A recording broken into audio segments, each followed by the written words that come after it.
Meus amigos, sejam bem-vindos. Vamos dando sequência aqui no entendimento desse processo inflamatório. Expliquei semana passada para vocês o que vinha a ser uma infecção, um processo inflamatório localizado e um processo inflamatório quando ele é sistêmico. Quando esse localizado se expande, quais são os sintomas, o que ele gera, né? A febre, a dor no corpo, a íngua, aquele mal-estar que a gente sente, uma perda de energia, quer ficar só na cama, perda de fome, tudo isso a gente, basicamente, é um quadro de agudização dessa infecção que às vezes estava, essa inflamação que estava localizada. Mas a tendência é que se você for efetivo, a sua imunidade for efetiva, ou você lançar a mão às vezes de uma ferramenta como um antibiótico, vai ajudando o seu exército a lutar contra o inimigo, você tende a regredir esse processo. O processo inflamatório é como se o exército, terminada a guerra, tem que limpar todos os espólios ali, o que sobrou do processo, tem que limpar aquela área toda, limpando aquilo tudo, né? O exército volta para as bases, para as suas bases, para as garagens, os tanques e etc. E tudo fica limpo e o indivíduo continua a sua vida. O problema é quando ele mantém esse processo contínuo, liberando essas substâncias. Gente, a obesidade, as células de gordura, principalmente abdominal, estão associadas muito à produção daqueles fatores inflamatórios, TNF-alfa, todo paciente obeso. Olha, vamos parar com essa romantização da obesidade. Tem nada a ver com é preconceito, tem preconceito nenhum. Cada um faz de sua vida o que quiser. O que eu tenho que trazer para você aqui, na realidade, é entender que isso é dano. Você está destruindo a sua vida. Pode ter certeza que você está... Você já viu algum grande obeso, longevo, lá com os seus 95 anos? Não tem. Não tem. É uma destruição. E se chega, nem vou dizer perto disso, que eu não conheço nenhum, nunca vi. Tem mais de 30 anos de medicina, eu nunca vi. Mas vamos dizer, se chega e é um pouco mais longevo, chega um monte de sequelas, articulações destruídas, problema, infarto já consumado, um grau de insuficiência renal, problemas intestinais graves, né? Então, assim, vocês vão ver que essa inflamação, a liberação contínua desses fatores inflamatórios, a saber, interleucinas, várias interleucinas, o fator de necrose tumoral, o TNF-alfa, né? E você tem ali várias outras substâncias inflamatórias que vão sendo liberadas continuamente. Isso atrapalha, inclusive, a própria divisão. Lembra que toda inflamação, a coisa atinge, o metabolismo atinge uma produção muito grande de radicais livres, né, para tentar conter. Então, o corpo interpreta como se tendo uma infecção contínua ao aumento da produção desses radicais livres, que vão, se uma forma reativa dessa de oxigênio se liga a uma proteína, ele destrói aquela proteína. Se liga a uma determinada substância da membrana da célula, pode romper a célula. Se liga, por exemplo, no processo de divisão celular do código genético, você vai gerar alterações desse código genético. Consequentemente, se aumenta o teu risco de desenvolvimento de células cancerosas. Lembre-se, com o passar da idade, lembre-se que eu já falei aqui os mecanismos de homeostase do nosso corpo. Quem assistiu desde o começo sabe do que eu estou falando. Se você não assistiu, volta lá, gente. Esteja conosco desde o início. Tem muito para vocês aprenderem. Então, essas células desde o início, esses mecanismos, se você é jovem, você ainda tem o mecanismo de homeostase para manter aquilo ali, aquela replicação do DNA de um certo grau funcional. O fato é que quando você vai, com o passar da idade, como eu disse, você começa a produzir mais alterações na replicação do DNA, consequentemente, formação de células cancerosas, e que são, como o sistema imunológico está lutando contra um inimigo que ele não sabe qual é, mas que está no corpo inteiro, você inclusive diminui a tua capacidade de lutar contra as células cancerosas que você, pelo próprio excesso de inflamação, produz esses radicais livres que induzem essas células. O que acontece é que você acaba perdendo sua capacidade, diminuindo muito sua capacidade de reagir contra essas suas próprias células cancerosas. Lembra lá atrás, linfócito T helper, linfócito T citotóxico, a ação do T citotóxico, destruindo ali por indução de apoptose. Eu já expliquei aqui, suicídio da célula. Tá? Isso vai diminuindo. E aí, ou seja, processos inflamatórios crônicos induzem, inclusive, câncer em longo prazo. Se induzem câncer, induzem também não é, você pode ter destruição. Quero trazer para vocês hoje um ponto importante, que é, você tem dentro da célula, a nossa célula, gente, ela é muito complexa. A gente pensa só que é núcleo, citoplasma e acabou. O citoplasma é carregado de pequenas estruturas, cada uma com uma função, como se fossem órgãos de um corpo, tá? Vamos chamar isso de organelas, as organelas celulares. Então você tem ali, por exemplo, hoje eu vou trazer para vocês a noção da mitocôndria, que é a usina de força da célula. Então, gente, a usina de força, ela começa com a própria passada da idade, os mecanismos de homeostase vão fazendo com que a tua mitocôndria, que é a usina de força, imagina, você está numa cidade, você desliga ali a usina de força, acabou. Não tem luz para produzir absolutamente nada. É exatamente o que acontece. Então, assim,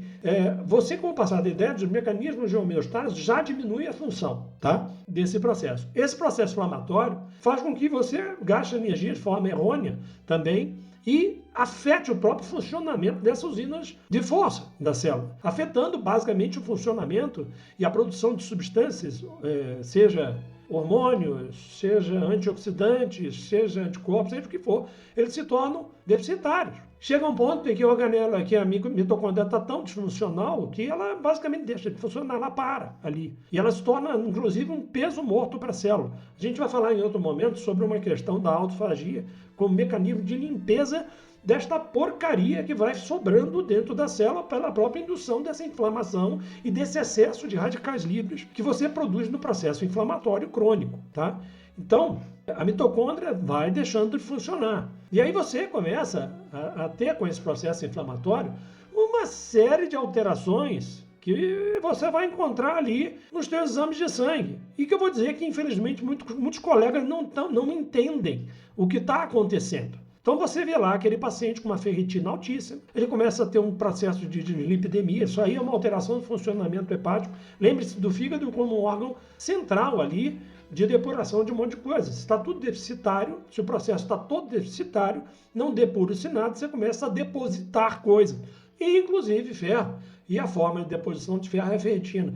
E aí você está lá, aquele paciente com 600 de ferritina. Aí você vai ver gordinho, se alimenta de uma forma terrível, aumentando, que a gente vai ver, vocês vão ver o que na alimentação causa isso tudo, a gente vai trazer aos poucos isso. E aí esse processo inflamatório, ele começa a mudar, se sobe a triglicerídeo, vai lá para cima, o LDL vai lá para cima também, e esse paciente cai o HDL dele, e ele tem, aí você tem outros marcadores, você vê a proteína C reativa vai estar alta, a homocisteína vai estar alta, aí infelizmente, às vezes está alta, mas aquilo está dentro de um valor de referência do laboratório, e o seu colega, o colega vai chegar e vai dizer para você, está normal o exame. Não está. Isso faz parte de uma percepção dessa inflamação sindrômica, toda essa síndrome associada a essa inflamação inteira que está acontecendo no teu corpo. A gente vai falar um dia sobre a homocisteína, só sobre isso, né? Que é o processo de metilação, que é de suma importância que vocês entendam aí. Ela é um marcador fantástico dentro desse processo todo. Então, o paciente está lá, PCR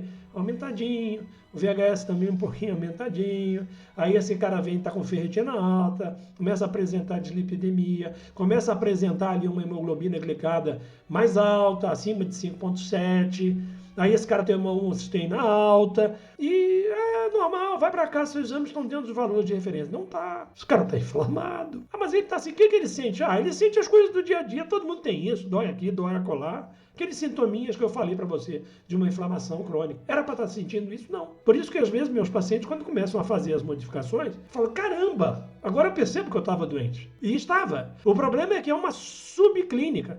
São sintomas subclínicos. É uma coisa leve, que todo mundo acha que é normal. Só que a longo prazo, por esses mecanismos que eu estou dizendo para você, nós estamos induzindo esse paciente a um aumento de câncer, Alzheimer, Parkinson, esclerose lateral amiotrófica, infarto, derrame, insuficiência renal, insuficiência pancreática, insuficiência hepática, de longo prazo. Repara que eu estou falando para vocês de doenças sistêmicas. Então, peraí, então você vai me perguntar assim, então quer dizer que está tudo ligado à mesma gênese, a essa questão inflamatória do corpo? Bingo! Talvez aqui o ponto mais importante do nosso curso até agora. Sim, se você não atua. Sabe qual é o problema? Lembra que eu falei para vocês sobre a base da integrativa? Falei para vocês sobre a questão da prevenção. Aí você vai, chega no colega e ele vai passar um remédio para tratar a dislipidemia. Peraí, cara, essa dislipidemia é secundária a todo esse processo inflamatório. Aí ele vai mandar você parar de comer carne vermelha, que você está com ferro no fígado. E vai dar lá medicaçãozinha, por exemplo, um Forfig, para tratar a questão hepática. Mas espera aí, essa questão hepática é sintoma de algo muito maior, de uma inflamação sistêmica, que precisa ser tratada, senão não vai adiantar nada. E aí ele fica fazendo ultrassom ciliado do fígado para ver que você está com gordura no fígado. Temos que tratar a sua gordura no fígado, meu amigo. A gordura no fígado, lembre-se que eu falei que o fígado é o grande depurador. Se ele está com um problema, ele começa a depositar, ele não dá conta de depurar nada. Ele começa a depositar, inclusive gordura. Isso é sintoma. Tá dando para entender o bojo da coisa? É sintoma. E aí você fica tomando um remédio. Aí a pressão subiu, porque esses processos inflamatórios aumentam a liberação de uma série de substâncias que atuam sobre diversos receptores. E aí você fica tomando bloqueador, e até 2, fica tomando bloqueador de canal de cálcio, para tentar controlar a tua pressão. Você está tratando o sintoma. O sintoma é de algo que é muito maior e que não está sendo visto. Não tem prevenção nenhuma. Ah, mas eu estou fazendo prevenção, eu estou tomando meu remedinho de pressão. Você não está. Você está apagando um incêndio. Mas o fogo vai continuar, meu amigo. O fogo está comendo as bases da casa toda. Está dando para entender o que é essa inflamação e a importância da compreensão de tratar essa inflamação. É a inflamação. É essa mudança inflamatória. E quando a gente dentro da medicina começa a entender isso, você muda o foco. Você muda o foco. Ah, mas você não vai entrar? Às vezes você tem que entrar com a medicação de controle de pressão, até você apagar o incêndio mesmo. Acabar com o foco do fogo. Você vai ter que entrar. Mas a tendência... E aí muitos pacientes, é muito interessante, vão ficando chocados. Porque eles vão substituindo o uso de medicação, que eles estavam tão acostumados a tratar assim, vão substituindo por suplementação, por outros hábitos de vida, e eles se sentem extremamente bem. É esse o foco. É ali que nós temos que atuar. O Alzheimer, gente, e eu vou falar muito de Alzheimer dentro do nosso curso. O Alzheimer está muito ligado a isso. Muito. Você tem medo de Alzheimer? Eu acho algo devastador. Você tem medo? Então comece a entender isso desde já. Comece a entender se você tem parentes na família, você está obeso, você tem que mudar. Vai ter que mudar. E a gente vai trilhar esse caminho devagarzinho por aqui, tá bom? Por favor, me ajude a que outras pessoas tenham acesso a isso. Se você caiu de paraquedas aqui e a coisa está um pouco confusa, eu te garanto, se você voltar desde o início e vier seguindo o nosso curso, você vai entender onde nós estamos agora e por que chegamos aqui. Você vai entender, inclusive, a nomenclatura que eu utilizo e que vou continuar utilizando aqui. Mas para isso você precisa entender a coisa. Então faça conosco. Segundo, curta, compartilhe, comente. Dê seus comentários aqui, o que você tem achado do curso. Que, por favor, crítica também, tá? Me ajuda a melhorar esse processo aqui. Faça perguntas, eu vou trazer para vocês sempre que possível a resposta. Outras pessoas precisam ter acesso a isso. Conto com você, é o que eu te peço. Isso aqui vai ser, eu vou entregar de forma gratuita, mas eu vou contar com a tua ajuda nesse processo, tá ok? Sigamos, semana que vem, não perca o próximo episódio e que Deus os abençoe, mas você é responsável pela sua vida. Para de ficar pensando, vou no médico para tomar um remedinho. A gente ouve muito isso. Remedinho bom para... Não tem remedinho bom para nada. Remedinho representa que perdemos a homeostase. E eu tenho que manter essa homeostase. É meu trabalho fazer isso. Eu, pessoa, não estou dizendo eu, médico. Eu, como médico, vou te ajudar. Tá? E procure um bom médico que saiba o que está fazendo nesse sentido.